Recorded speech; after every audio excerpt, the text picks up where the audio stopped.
Hey there everyone, my name is Keno and welcome back to NHL 24, EA Sports NHL 24. And if you're a hockey fan or like a pretty strong hockey fan, you might know right now that there's the World Juniors going on. I've always been a fan of the World Juniors. Actually, it was watching the World Juniors in the 2008, 2009, 2010 era, you know, with Tavares for Team Canada and Dougie Hamilton or Tyler Myers, you know, like watching those World Junior Series got me really into hockey. Like, I mean, stupidly into hockey. And I started playing harder as a kid, as a teenager, I mean, and like really trying to become the best of the best because I wanted to play for Team Canada. That was my goal. Now, I'm 29. I didn't play for Team Canada, long story short, but I still love the World Juniors, and I thought, what better idea for a video than to have the last 10 years of World Junior teams face off. Now, it sounds great, but there is a few catches to it. I could only do about 8 teams, given how much it takes to make one of them, and we're gonna put them in a best of 5 series. Okay. Now, I've made all the 8 teams. I put them together, and my rule was to take generally 2 players from each of the last 10 World Juniors teams. Now, I did add Team Russia, even though they're currently expelled from the World Juniors competition, because they were a pivotal part of the 2010s competition for the World Juniors, and I felt it would be a little, I don't know, it didn't feel right not to do Russia as part of these 8 teams that'll be facing off. Now, in some cases, like with Russia, I had to do 3 players from each of the years because for the last 3 or 4 years, no, I believe it's 3 years, they haven't been able to compete because of their expulsion. So I did add 3 players from each year, and I will tell you that some of these teams are stupidly stacked, and I mean stupidly stacked. Team Canada, Team USA, Team Russia, Sweden, Finland, those 5 are all insanely good. Now, for some teams, again, after I picked the original 2, I wanted to get them all to 25 players. I didn't really care how. They just had to have a minimum 7 defensemen, 14 forwards, and 3 goalies. And then I got them to 25. So some of them have like 16 forwards and 7 defensemen and 3 goalies, or 2 goalies, whatever. And to do that, I would pick an extra player from certain World Junior competitions to fill it out. So I'll get this quickly set up and I'll be right back with you. Okay, I've got all 8 teams set up, and as we can see, we have the Czechs versus the Russians in the first round, best of 5, Canadians versus the Americans, and now there's a reason I picked the Canadians versus the Americans, because when I was watching the World Juniors back about a decade or so ago, it was usually on the day that I'm going to release this video, the New Year's Eve, that Canada and USA would face off. So that's what we're going to be doing, is Canada versus USA, Finland versus Switzerland, and the Germans versus the Swedes. That's going to be an interesting one. Now, I will tell you right now, Canada, Russia, United States, Finland, and Germany are all over 93 overall. They're insanely stacked. Russia is running Ilya Sorokin and Igor Shesterkin as their goalies. It's a little insane just how powerful some of these teams are. And I say that because Germany and Switzerland kind of fall behind. They're not, no. I believe Germany's in the 70s and Switzerland's in the 70s. Now, I did bump some players up in the Germans and Swiss teams because they were just too low of overall, and I really wanted to have a little bit of competition. But I didn't bump them over 80. I didn't give them any drastic, I don't know why I'm in this. I didn't give them any drastic changes. Okay, so we're going to start this up now, and we're going to see how this goes. I've never done a playoff mode, so I don't know how it's going to be. I don't know if I have to pick my team, but here we are. Look at that, the Russians versus the Czechs in game 1. I think in this video, we're just going to do the setup for it and round 1. So let's get going. I don't even know. I'm excited to see if there's going to be any upsets. Like, if Switzerland or Germany make it to the second round, that's going to be insane. That's going to be insane. Like, I'll show you the overalls. We're going to go here just so you can see. And you also see what kind of like the top 3 players. Like the Czechs have Pasternak, Hurdle, and Nakash. The Russians have Shesterkin, Sorokin, and Kucherov as their top 3 forwards. You see that goaltending 100 overall for the Russians, 86 overall for the Czechs. Defense is very weak on the Czech side. Russia really has just an all-around strong team. It's going to be a little insane to see what happens here. We're going to quickly simulate this game and see what happens. Game 1, Russia and Czechs. We're not going to do all the games like this. We're probably going to do it quick sim for the rest, but we'll see what happens. So it's 2-1 Czechs with Kostin getting the Russians on the board, but Pasternak and Hurdle taking the Czechs away. Second period is tied up. Chinnikov and Kuzmenko get the Russians back on the board, while Hedel ties it back up again. And in the third period, oh my gosh, the Czechs went off on the most stellar goaltending tandem in these playoffs. They scored 8 goals on them. Pasternak, Raska, Nakash, and Nakash gets a third period hat trick to put the team up. Marchenko and Voronkov, the Blue Jackets on the Russian team, some of the Blue Jackets on the Russian team tried to get them back into it, but just couldn't. And game 1, oh, it's a little bit of a glitch there because they don't have the same logo, but game 1 does go to the Czechs. That is interesting. Canada versus USA. Let's go again. Simulate this one. Oh, I meant to show you guys the overalls. Canada and USA. I know Canada has weak goaltending. First period, USA and Canada. Let's go. Oh, Canada takes a dominant 4-1 lead on 8 shots. They made Ottinger not look like a star. Matthews gets the lone goal for the US. Marner, McKinnon, Byram, and McDavid get Canada on the board. Canada has probably the most stacked offense. That's what I'll say. USA is probably second. Canada's got the most stacked. Second period, Canada adds another one, but the United States are fighting back with Adam Fox and Johnny Gaudreau getting themselves back in the game. I just saw the shot count. United States is doubling Team Canada shots, and Blackwood is just standing on his head. Okay, and third period, 6-4 win. Matthews notches another one, but McTavish does keep it out of reach for the Americans. Almost 40 shots on net for the Americans. They just can't get enough past Blackwood. That's an insane game. All right, now it's the Swiss versus the Finns. Let's quickly jump in so you can see the Finns and the Swiss is going to be a disparity. 78, 74, and 75 for the Swiss team, whereas the Finns have a 98, 94, and 92. Brandon, Heiskanen, and Barkov as the top Finns. Hischer, Fiala, and Meyer as the top Swiss players. It could be a bloodbath. This is the first of the turbulent series where it's like, ooh, are we going to see an upset? I wouldn't necessarily consider the Czechs beating the Russians as an upset because the Czechs have really powerful offense, but just lack in the goaltending department. I don't know. We'll see what happens here. Swiss versus the Finns. I'm kind of hoping for an upset. Not going to lie. Not probably going to get it, though. First period. And we are! P.S. Suter and Kevin Fiala notch 3 altogether. Rantanen gets the Finns on the board. But once again, the underdog team takes an early lead. Second period. That's more what I was expecting. That's more what I was expecting. Rantanen, Tolvanen, and Teravainen get these Finns back ahead. Shots are 31-18 for the Swiss. I believe the Swiss had 14 shots at the end of the first, so that's only 4 shots in that period, where the Finns had 13 shots, if I'm not mistaken. You can check it down below. Also, if you're watching this video and you're liking this concept, please leave a like down below on this type of content you want to see more of. That's my shameless plug gone. Yeah, so the Finns got like 17 shots that period. 17-4. We'll have to check afterwards. And third period, I don't know what it is. I'm excited. Do you guys think there's an upset? No, oh my god. Well, the Swiss got some shots, but the Finns just said, this is our game. 10-4 shots, 46-32 in favor of the Finnish national team. Wow. That is a dominant win, the most dominant win we've seen so far. Nakash still holds the point lead for Team Czech and possibly the tournament. We're going to go through the points after the first game.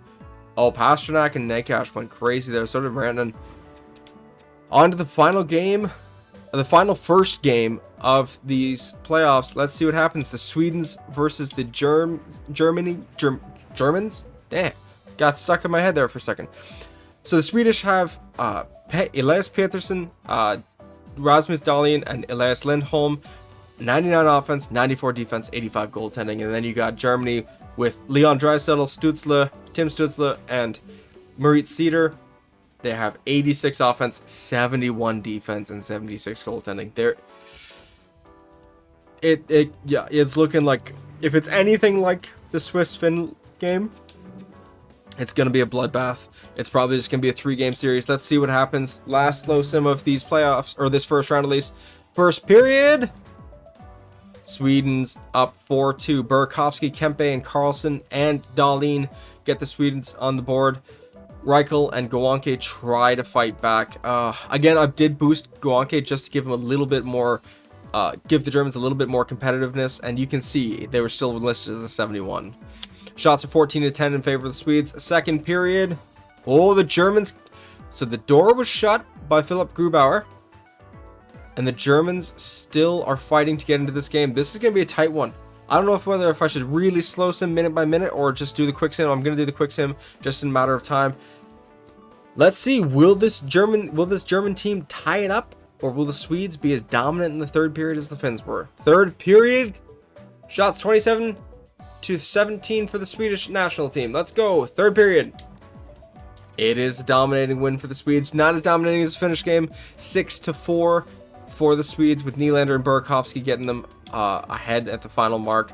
The Germans did tie it up, but they just couldn't hold it. 38-28 with the shots in favor of Sweden.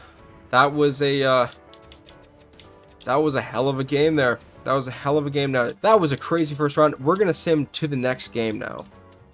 We're gonna see who will win game 2 of each series. Let's see what happens. Okay, Czechs take a 2-0 lead over the Russians. Oh my gosh. Oh my gosh, Pasternak went off with another 2 points that game.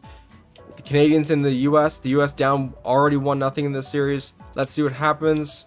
Game 2, it's a tied series now. Finns versus Swiss. Let's see what happens. Finns take a 2-0 lead there. And the Germans versus the Swedes, game 2. Let's see what happens. And the Swedes take a 2-0 lead. So the Russians are in danger, I believe, of being eliminated with this next game. There are 3 teams looking to move on. The Czechs, the Finns, and the Swedes. Let's see what happens. Game 3 of each series. I don't know. I wish I could do more in depth and look at the different rosters. Game 3, Czechs versus Russians. Will the Russians stave off elimination, or will they be sent home today? I'll do a slow sim of this one, or a slowish sim. Period 1. Russia takes a 1-0 lead from Svechnikov. Shots are 14-11 for the Czechs. Period 2. Russia takes a 3-1 lead. The Czechs are throwing everything they have at the net, but Kuzmenko and Sergachev put them at a 2-goal lead. Still life in the Czechs. There's still time to get it done. Period 3. The Czechs fight back with a goal by David Pasternak, but it's not enough. Even though they threw 40 shots on net, the Russians prevail and they stave off elimination. Very tight game there. Game 2 of Canada USA. I am just going to quickly sim the next game for this one because there's no threat of elimination. And United States takes a 2-1 lead there, so now they're on the brink of moving on to the next round. Okay, Swiss versus the Finns. Oh yeah, I meant to do that. Will the Finns knock the Swiss out, or will the Swiss finally come back and maybe do a reverse sweepsies? We don't know. First period, 3-0 Finns. It's not looking good for the Swiss. Akira Schmid has just been Swiss cheese for this team, or their defense has been poor. One of the two. Shots are 17-7 for the Finns, indicating this is probably the defenseman.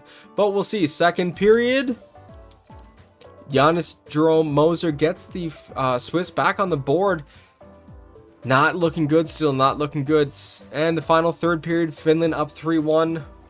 And it's 5-2. Anton Lundell and Sebastian Aho put this game away. Switzerland is done in the playoffs. If I'm not mistaken, I hope I'm right.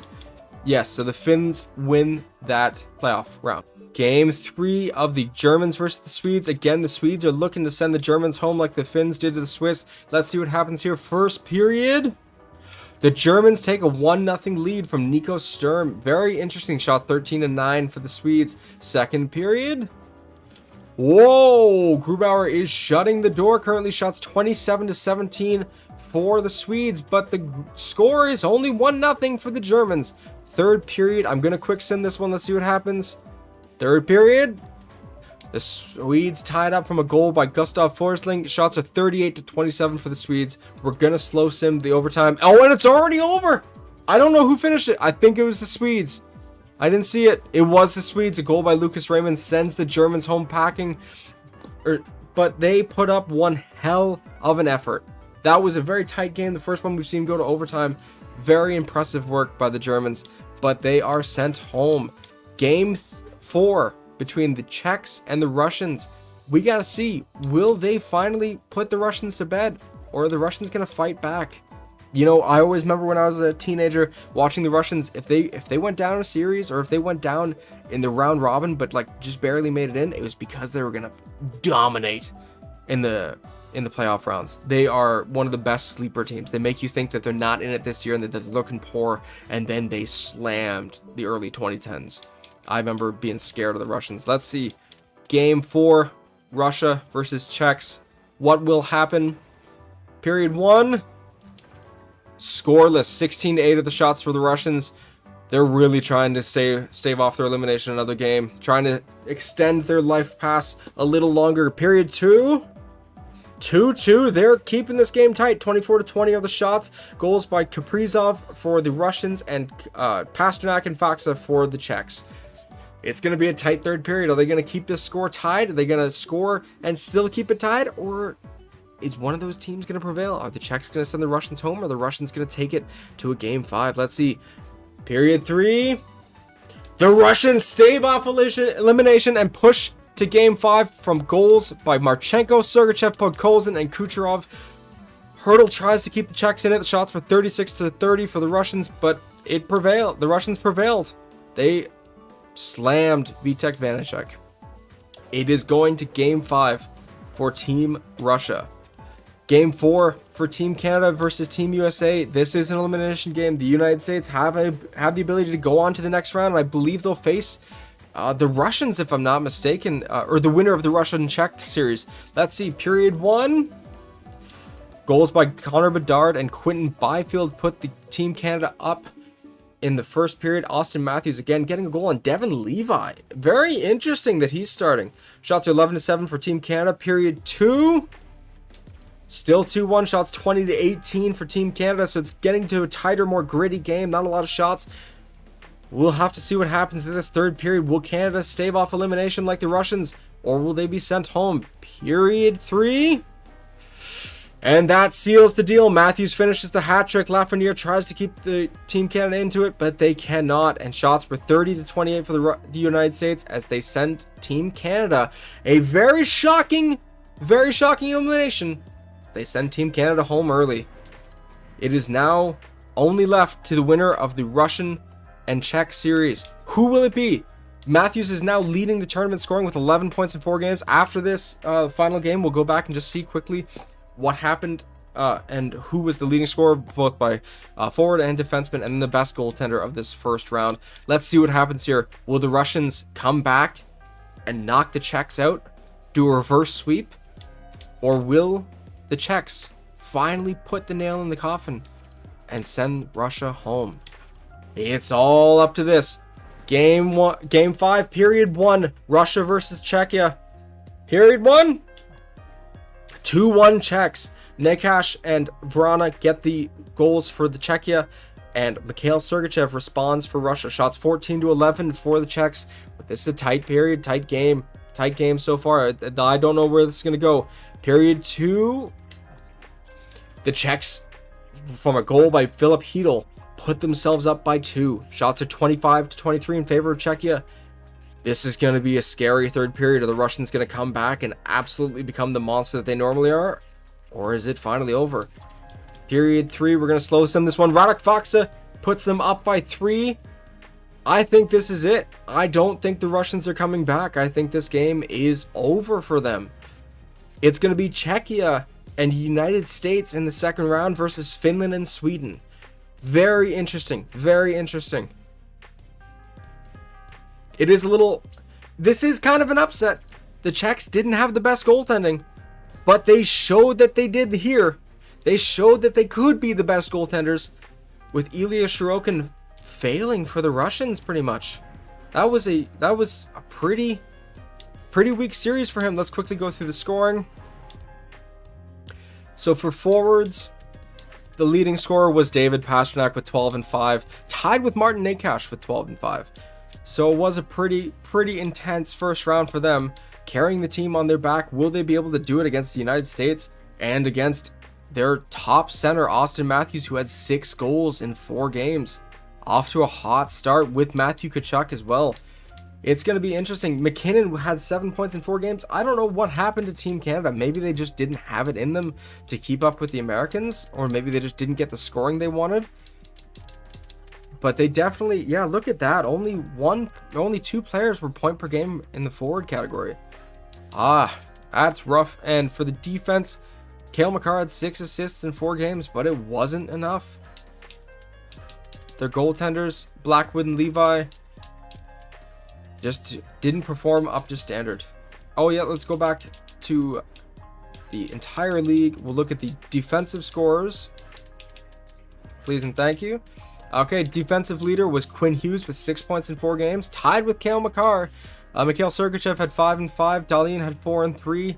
There was some pretty good scoring from the back end there. Not gonna lie, that looks a little scary. And then the top goaltender of the first round does go to Philip Gustafsson with 3 wins, no shutouts, but a .926 save percentage and 199 goals against average. Husso did great in his one start with .960 save percentage, 122 goals against average. But the rest of the goalies kind of fell off, and you look at Mackenzie Blackwood with a 4 goals against average and Devin Levi with a 3.87. It just wasn't there for Team Canada. Ilya Sorokin, as I said, he didn't do well. 4.21 kind of shows it, 880 save percentage. And the winner of worst goalie of the tournament, I don't know if it has to do with him or if he was just heavily outshot. If you look at it, he almost had the most shots against. So that award actually goes to Sorokin. No, yeah, it does actually go to Sorokin with 176 shots against. But Akira Schmid did face quite a bit, 137 shots in only 3 games. So you have to take that percentage of shots per game. He faced a lot. 6.34 goals against average and a 960 or 861. Oh, he wishes it was a 961, but an 861 save percentage. And that might be why the Swiss were knocked out, or maybe it has to do with their defenders. We won't know because we couldn't really get in depth of it, but they're all at least a -2, mostly -3s and 4s. Kind of tells the tale. But that's going to be it for this video and for this round, unfortunately. That was interesting. I was hoping there'd be a more catastrophic collapse from like either the Finns, the Swedes, to have the Germans go on or have the Swiss go on, but it really wouldn't. It would have been a little weird if they had. We're gonna see in the next round, United States versus Czechs, Finns versus Swedes. I'm excited for that Finns versus Swedes. That's gonna be like a gold medal game, a gold medal like finals round type of caliber hockey there. And the US versus Swedes, I don't know. I think it's an upset versus upset because I definitely had the Canadians going on to at least the finals. And the United States, I didn't. It's shocking. It's shocking. But thank you guys so much for joining. As I said, if you like this video, please leave a like down below. And if you really like it, why don't you consider stumbling over every word. Why don't you consider subscribing if you really like this video? It only lets me grow and put out better content. And a happy New Year to you all. This video is hopefully posted on New Year's Eve, so I want to say Happy New Year's to everyone who celebrates it on this day, and I am excited for 2024, as I hope all of you are too, and I hope more of you join on this journey that we're going to do. This is going to be more challenge series like this in the new year. So thank you guys so much for joining me. This has been Blast, and I'll see you guys in the next round of this World Juniors Best of Decadium competition. I got to think of a name. Thank you guys.